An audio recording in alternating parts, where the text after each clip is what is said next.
At about the age of 10, I saw him once but not again. The man who came from out of town. The man who wore the blood-soaked crown. It was the night of Friday Eve, which from my bed I did not leave. Out my window I stole a glance, and saw him there, just by chance. He was tall and thin, and made of dark.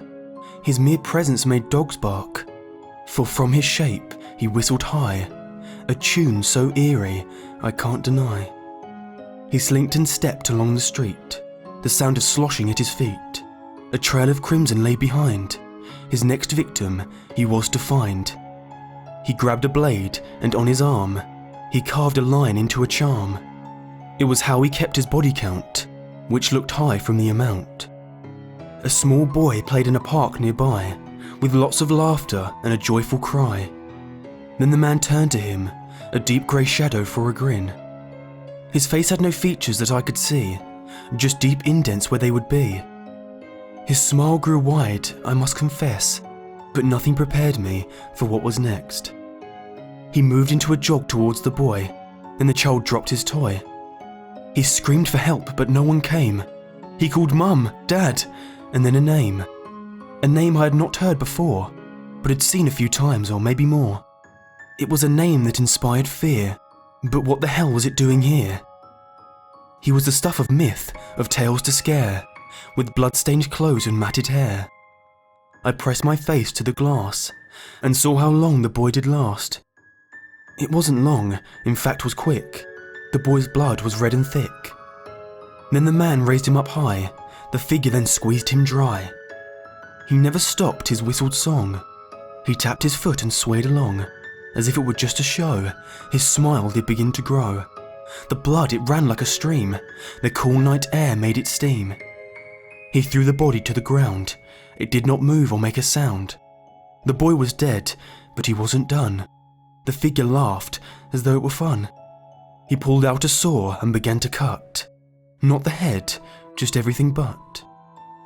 It wasn't till he had done his task that the man began to laugh.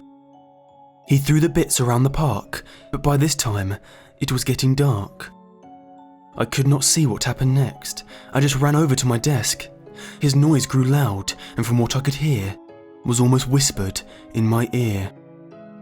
It was out of rhythm and made me scared, and what came next I was not prepared. On my window, I heard a tap.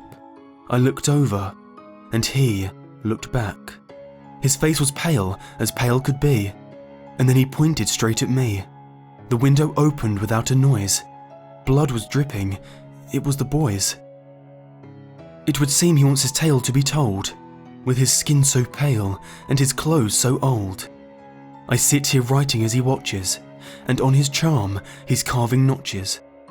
I am aware that he can see the words I write in front of me. I hope he decides to show remorse. Wishful thinking on my part, of course. If you find this and read it through, I hope he does not come for you. His legend is the way he moves, the bloody trail on his shoes. In stories and songs you'll find him there. Please make sure you are prepared, for if you hear his offbeat tune, then he might be after you. He has his hand upon my shoulder. The room was warm, but now is colder. I must end this tale of him, the story of the bloodied king.